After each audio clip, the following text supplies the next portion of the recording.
সীমান্তের গোয়াইনঘাট এবং জৈন্তাপুরে 4 কোটি টাকার অবৈধ ভারতীয় পণ্য জব্দ করেছে। সীমান্ত থেকে একটু ভেতরে আমরা কিছু তথ্য পাচ্ছি, যেগুলো আমরা সেনাবাহিনী এবং ম্যাজিস্ট্রেটের সহায়তায় জব্দ করতে পেরেছি। গত 1 মাসে সিলেট সেক্টর প্রায় 46 কোটি 78 লক্ষ টাকার অবৈধ চোরাচালানি পণ্য জব্দ করেছে। বরাবরের মতো 48 বিজিবি এবারও সীমান্তে একটি বড় রকমের চোরাচালান জব্দ করতে সক্ষম হয়েছে। গত 48 ঘন্টায় 48 বিজিবির বিভিন্ন টিম সীমান্তের গোয়াইনঘাট এবং জৈন্তাপুরে টাস্কফোর্সের মাধ্যমে প্রায় 4 কোটি টাকার অবৈধ ভারতীয় পণ্য জব্দ করেছে। এই টাস্কফোর্সে সেনাবাহিনীর একটি 27 বীরের একটি দল আমাদেরকে সহযোগিতা করেছে। গত 1 মাসে সিলেট সেক্টর প্রায় 46 কোটি 78 লক্ষ টাকার অবৈধ চোরাচালানি পণ্য জব্দ করেছে, যার মধ্যে সিলেট ব্যাটালিয়ন 31 কোটি, সুনামগঞ্জ ব্যাটালিয়ন 10 কোটি এবং যোগীগঞ্জ ব্যাটালিয়ন 5 কোটি টাকার অবৈধ চোরাচালানি পণ্য জব্দ করেছে। এটা হলো গত 23 তারিখ থেকে আজকে পর্যন্ত। নতুন আমরা ফার্স্ট টাইম আমরাও এক্সপিরিয়েন্স করেছি যে আমরা প্রথমবারের মতো টায়ারটা পেয়েছি। এটা বেসিক্যালি যখন সীমান্ত ক্রস করে নিয়ে আসছিল তখন আমাদের টহল দল এটা জব্দ করতে সক্ষম হয়। এখানকার পণ্যের মধ্যে রয়েছে বিভিন্ন প্রকার কসমেটিক্স আইটেম, ক্লবজি, স্কিন শাইন, স্কিন ফেয়ার, এছাড়াও আপনার সানগ্লাস, এই ধরনের আইটেমগুলোই বেশি। গোয়াইনঘাটের সীমান্তবর্তী এলাকা প্লাস রাধানগরের কিছু এলাকায় আমরা টাস্কফোর্স পরিচালনা করি, আর জৈন্তাপুরের দরবস্ত এবং হরিপুর এলাকায় টাস্কফোর্স এবং সেনাবাহিনীর সহযোগিতায়, ম্যাজিস্ট্রেট এবং সেনাবাহিনীর সহযোগিতায় 27 বীরের টহল দলের সহযোগিতায় আমরা এই পণ্যগুলো জব্দ করতে সক্ষম হই। আসলে আপনারা জানেন যে আমরা টাস্কফোর্সগুলো যখন পরিচালনা করি আমরা বিভিন্ন পরিত্যক্ত গোডাউনের তথ্য পেয়ে সেখানে যাই।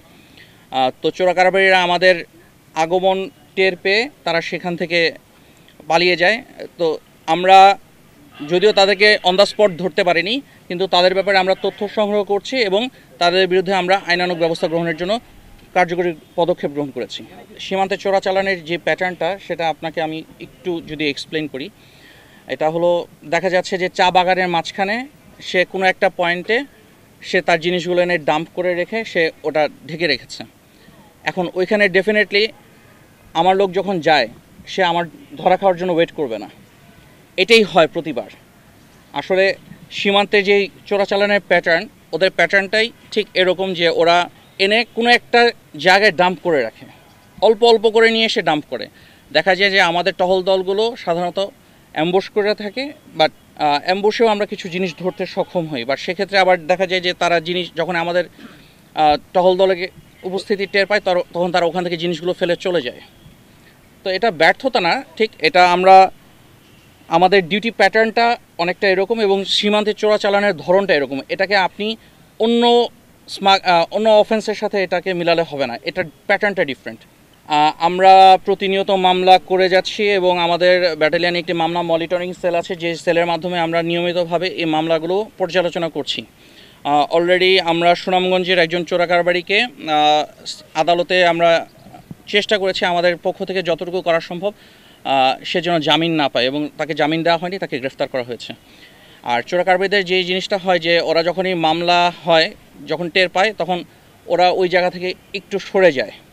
চোরাচালান থামানো যাচ্ছে না তা ওইভাবে ঠিক বলা যায় না। আমরা জব্দ করছি, জব্দ করার মাধ্যমে তারা অর্থনৈতিকভাবে ক্ষতিগ্রস্ত হচ্ছে এবং তারা আস্তে আস্তে এই জায়গাটা থেকে সরে আসতেছে। আমাদের কাছে বিভিন্ন ইন্টেলিজেন্স ইনফরমেশন আছে, একসময় যারা অনেক এই ব্যবসাটার সাথে জড়িত ছিল তারা আস্তে আস্তে অন্য দিকে ডাইভার্ট করছে নিজেদেরকে।